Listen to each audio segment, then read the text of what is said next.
So old age is not within our control. We have to get old. Sometimes we have to get diseased. And sometimes people just don't treat us the way we want to be treated. And sometimes things just don't happen the way we want them to happen. There's some control we have, but ultimately we don't. The nature of the world is it's created in duality, success and failure, honor and dishonor, pleasure and pain, happiness and distress, health and disease. And these dualities are like two sides of the same coin. You just can't take one without the other. They're going to happen. But one thing we do have control over is how we're going to interpret it and how we're going to respond to it. Are we going to respond to hatred with love, or are we going to respond to hatred with hatred?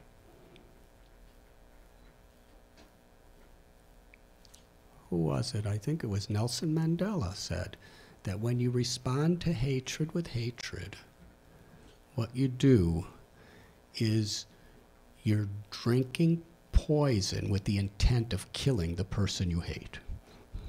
Does that make sense?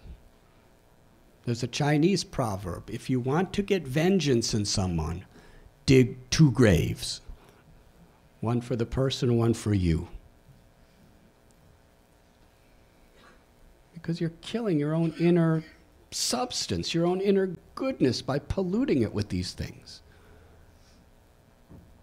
So yoga, or real spirituality, teaches us the tools by which we actually learn how to control our mind on the basis of the real substance of who we are. There's a beautiful example in the Bhagavad Gita that the body is like a chariot and the 5 senses are like 5 horses. And the mind is like the reins, the ropes that are meant to control the horses, which determine the direction of the chariot. The intelligence is the chariot driver. And the Atma, or the eternal soul, the true self, the part of God, is the passenger. Now, if the intelligence is guiding the mind, which is guiding the senses and the body according to the will of the passenger, then we're going really in the right direction. But if the passenger is just at the whims of the uncontrolled senses and horses of the mind, then we're in a very, very difficult situation.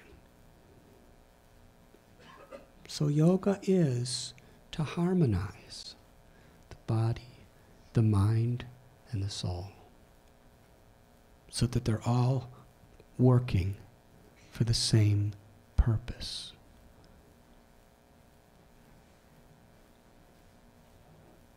And this is the greatest need.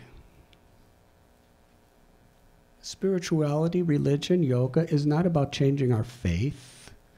It's about changing our hearts. It's not about changing our occupation. It's about changing our motivations.